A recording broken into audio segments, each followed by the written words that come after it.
2 of the Tea and Possibilities podcast. I'm Nikki and this is a podcast all about knitting, crochet and making all the things here in Northwest London. You can find me on Instagram at hippie_Nikki. I haven't posted in about a year, but if you are curious to see some of my previous projects, that would be the best place to look if you're not on Ravelry. I will link to my Instagram and everything else I mentioned in this episode just down below. Where possible, I will link to places you can see things that aren't on Ravelry, and I will mark the links really clearly, Ravelry or non-Ravelry, if for whatever reason you are not a Ravelry user. One other thing that I will be linking below is my Ko-fi account. So if you would like to buy me a coffee, that would be absolutely marvellous of you. Thank you so much. I do, oddly enough, actually spend the money on coffees when I go out for my kind of weekly walk with a friend of mine. It is now pumpkin spice latte season and I am happily very basic and I will go and get a pumpkin spice latte. I have to say, the one in Pret, the oat milk pumpkin spice latte in Pret is miles better than the Starbucks one. So just a top tip there. But I just want to say a big thank you to people who have bought me coffees on Ko-fi. I think that's how you pronounce it because that is where your money is going. Today I went for a run and I didn't quite hit my target for various reasons. Sometimes the spirit is willing and for whatever reason you just don't have it in the tank, and that's fine. I still have this little feeling of like, I should have done this. But actually I still got up, I still went for my run, and that in itself is a win. And on my way home, I bought myself a cup of coffee, a sausage bap and an orange cake. So thank you for that. That was very kind of you. While we're on the subject of thank yous, if you are a new viewer, thank you so much for giving the podcast a shot. I really do appreciate it and I hope you enjoy the episode. If you are a returning viewer, thank you. I had so many lovely comments on the last episode. Thank you so much for your kindness, your understanding, your patience. And here I am. I don't know that I have a lot to show from last episode.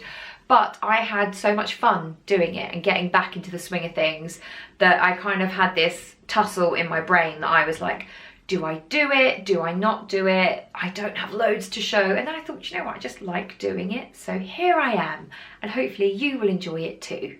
Today's tea is my usual Earl Grey in my, well, it's not a mug, it's a sort of bucket really. We are very much getting into autumn now. There is a distinct plunge in temperatures, so I'm very much enjoying a very large mug of tea, and it is my usual Earl Grey. But that's it for preamble. My hair is a mess, so I'm a bit bedraggled, and I haven't written any show notes. So we're gonna wing this one, and hopefully it'll be okay. But now let's move on to Whipped Up.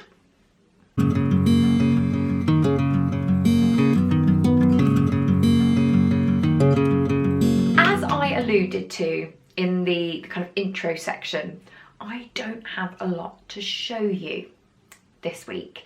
Obviously I will go into the projects to talk a little bit about why that might be. But as I said last time, I think it's really important to share what you're on, where you're at, and we are not machines, we are human beings.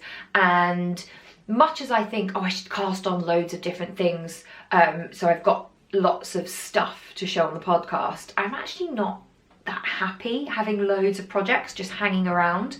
I think I talked about this during kind of the 2020 podcasts when I was very much doing a whip down. I was working through all my outstanding whips and not really casting on anything new.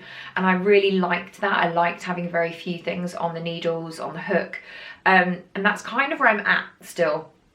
I'm sure there will come a time when I go on a cast on frenzy, and that's fine. But I want that to come from my mojo rather than a kind of weird desire to have a load of stuff to show you. Because yes, that does mean I've got more content to talk about, but it also means you're not going to get a faux for quite a while. So swings and roundabouts. But one of the first things I want to show you is a sock. Everyone is shocked, but it is a sock. And yes, it is my West Yorkshire Spinners. It pretty much arrived and was cast on as soon as I had some free needles, and it's almost finished. Now, in the last episode, I talked about how... We've got a rogue ball, but I'll get that later. In the last episode, we talked about how I didn't know what contrast to go with, so I was just going to do the whole thing in stripe. And then as I cast it on, it suddenly popped into my head that I had these Lamington Lass minis that I bought for other yarn. I think I was going to use this jade with the Misty Mountains grey stripe. But I suddenly thought, wouldn't that look really nice with this? And it does, because it's quite similar to the green stripe.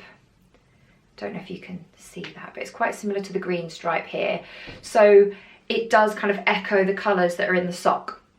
Now this is, as I said, Lamington Lass. I'm going to grab the label, and I am grabbing the label because I cannot for the life of me remember the name. So this was her Highland 4-ply mini, which is 100% Peruvian Highland Merino, and it is Beware the Jade Dragon. And fun fact, that's my middle name. Not Beware the Jade Dragon. Jade is my middle name. And first things first, I'm really glad that I used this because I think it looks lovely. I love these stripes. They're so colourful. They are definitely vintage tinsel, which is the name of this yarn, which I should have mentioned, but will have been on the screen, so that's fine. Future Nikki will take care of that. But I'm really glad to use it with the West Yorkshire Spinners yarn. The yarn I originally bought it for, it would have made a really lovely contrast with the greys. But it was a merino yarn. I think I'd have to double check that. But it was very, very smooth. Whereas because this is a Highland Peruvian, it is a lot toothier. And it feels a lot more like the toothy West Yorkshire Spinners. So texture-wise, it feels much more of a kind with the yarn, which is good. It also feels a little bit heavier than the West Yorkshire Spinners yarn, but because it has that similar texture, it's not super noticeable, which is very nice. But it's absolutely lovely. I really, really love this so much. I wish I was still working on a crochet blanket, because I think this will just crochet up beautifully, and it's got all this sparkle in it, which is lovely. I'm just on the toe, as you can see, so I'll finish that this afternoon. It should only take me 20 minutes or so. I did have some issues with this.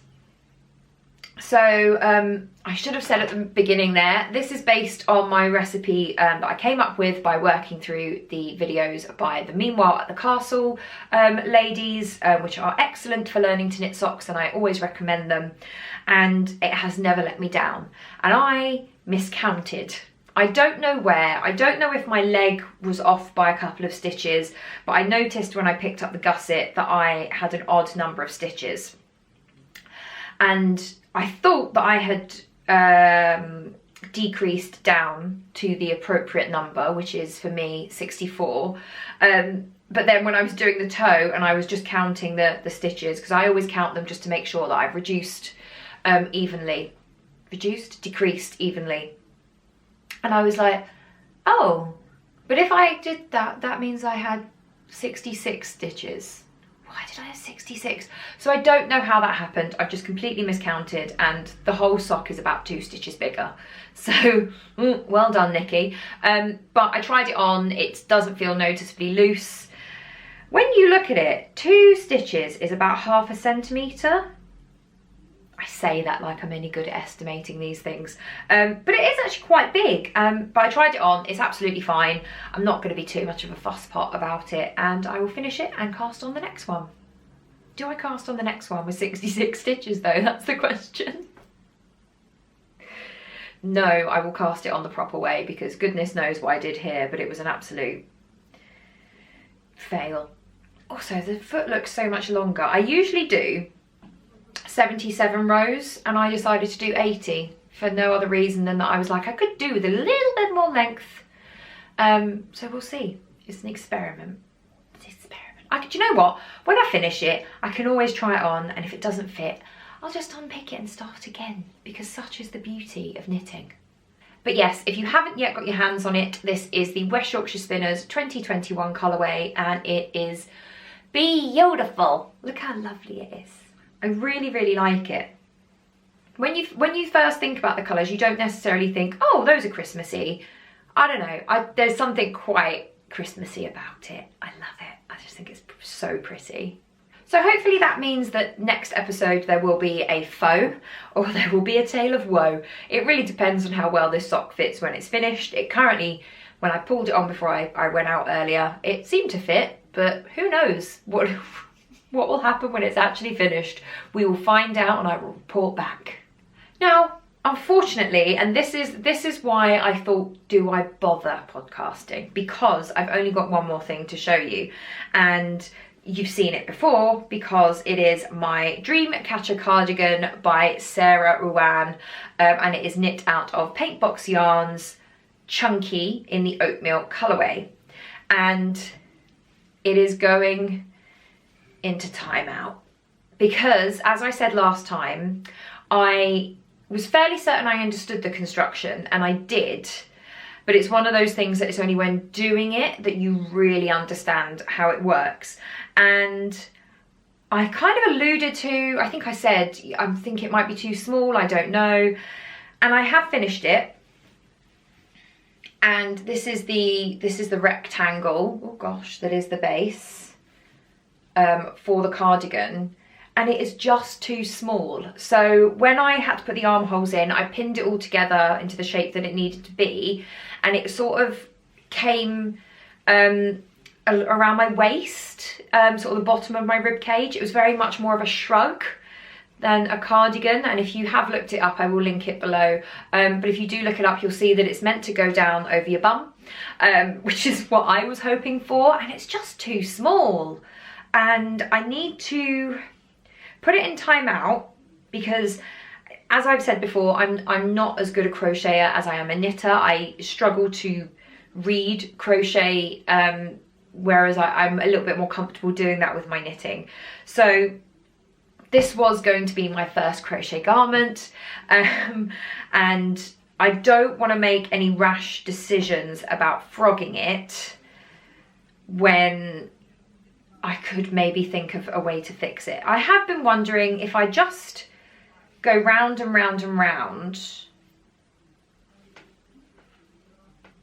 This is a terrible demonstration. What am I doing here? If I go round, rather like if you're doing a blanket, you know, you do a big granny square and you just keep going round. If I keep going round, I can just make a bigger rectangle. That seems logical in my head, but I don't know if it's then going to look rubbish. I might sit down one day and just have a go at that and just kind of do around maybe 2, 3 and see what it looks like, because yes, even if it looks dreadful and I've wasted an hour or 2 doing that, it's not as bad as not trying, unpicking it all and then spending several hours remaking it. I will definitely return to it. I just think the wise thing is to take a step back and not deal with it right now. However, that being said, I may treat myself to the yarns for the cardigan that I mentioned last episode, the name of which now escapes me. But it was a beautiful cardigan. So I am very tempted to buy that and just have another project on the go. When I said, what, 10 minutes ago, I don't want to have too many projects on the go. So I contain multitudes, you know, I'm very contradictory. It's part of my charm. But that, sadly, is it for Whipped Up. I don't have anything else to show for myself. I have been quite happily knitting away on my socks while I have been watching You know, I realised this year that I am really getting into reality TV, but a very specific kind of reality TV. Because if it is a show about making stuff, I will watch all of it. So I mentioned on the last podcast that I binged The Great Pottery Throwdown. I've just started watching Handmade, which is Britain's Best Woodworker. And I realised I had missed the entire series of Sewing Bee, so I started binging that as well. I just really love to see people making stuff and trying new things, and it's just really fascinating to me. So I watch those of an evening and I knit away on my sock, and I'm quite happy, even though it's completely off recipe wise, but you know, you can't have everything. Thankfully, I'm not a perfectionist.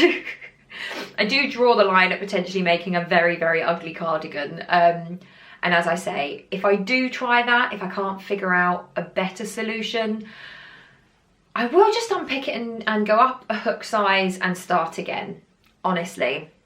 Because, yeah, I don't know if I did the triangles wrong. One of my friends is a crocheter. I will take it to her and I will make no rash decisions. Definitely only tea in here. I will make no rash decisions until I have spoken to her. So, Scout's honour. Scout's honour? I can't actually remember.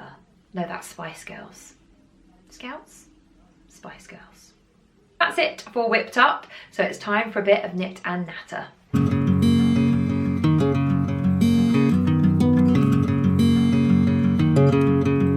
On the bright side, this does make this a much quicker and easier episode for me to edit and caption, which is very good news. So yeah, so you know, we find the little victories, and that is one.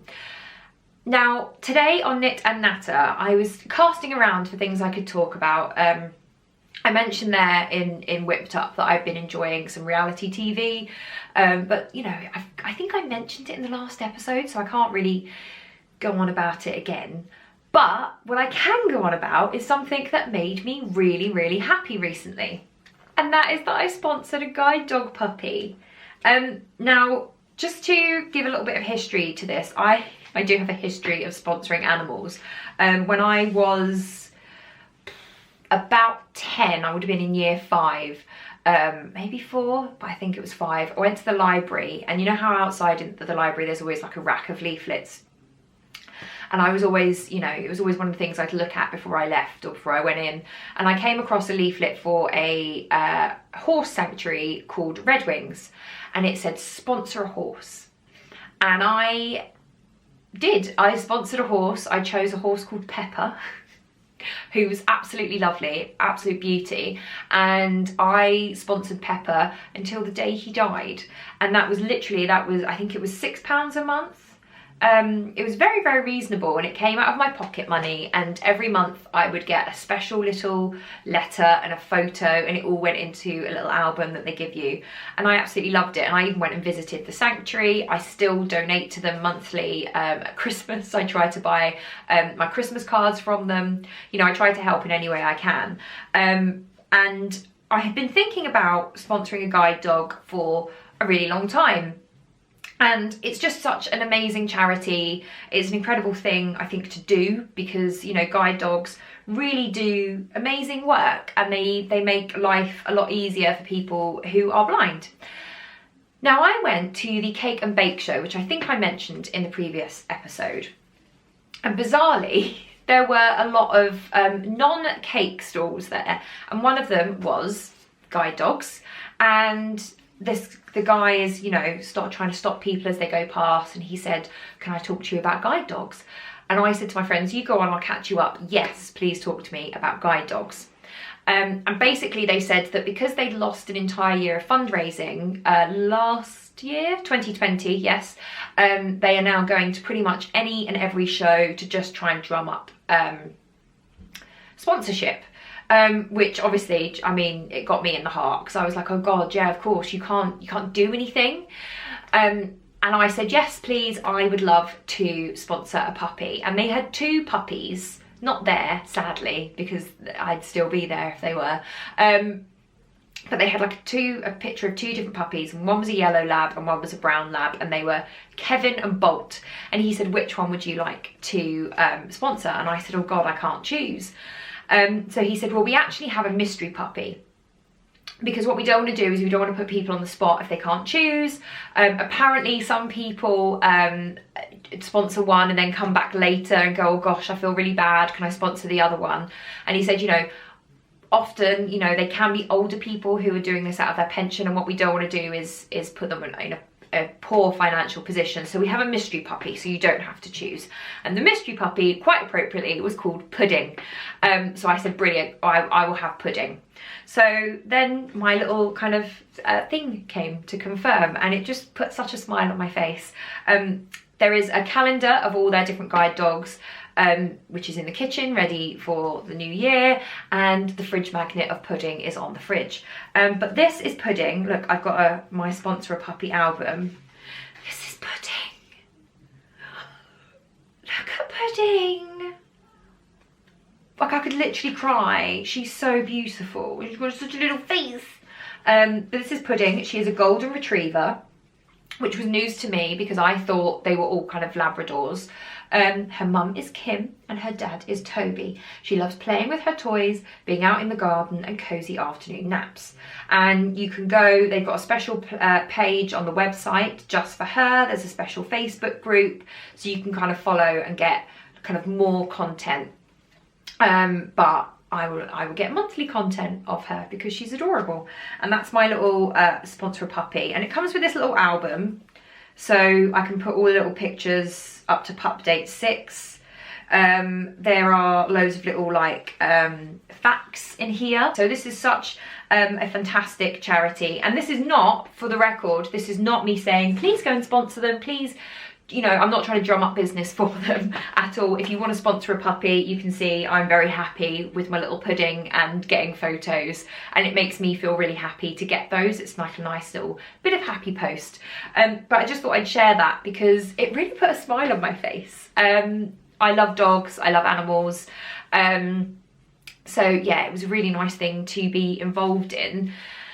And I think that, you know, I feel very, very lucky that after the year we've had, I'm still in a position where I am able to do that financially. So I feel very lucky that I'm able to do that. And I just wanted to share Pudding with you because Pudding is beautiful. She's the most beautiful little thing. I just think she's so adorable. And I do look forward to getting more pup dates because that's just the best kind of post to receive.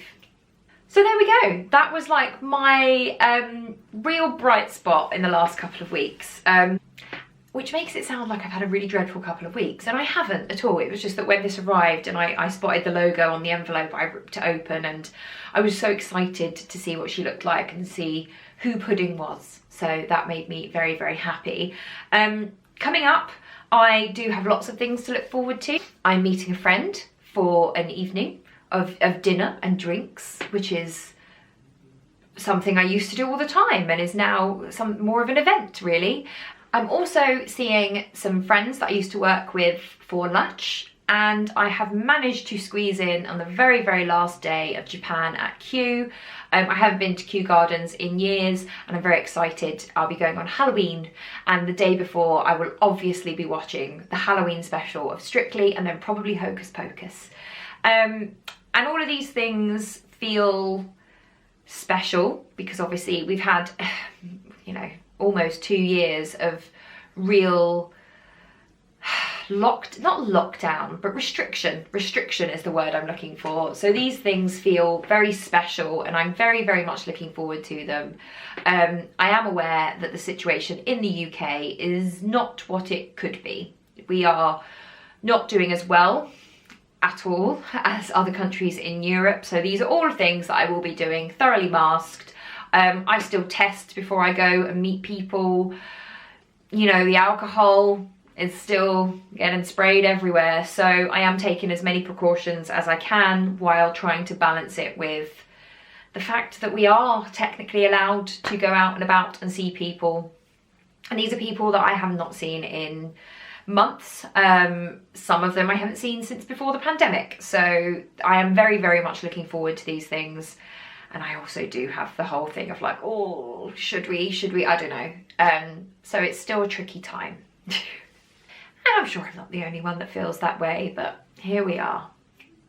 And that's it for this week. As I said, short and sweet, so hopefully really nice and quick to edit before I watch Strictly later this afternoon.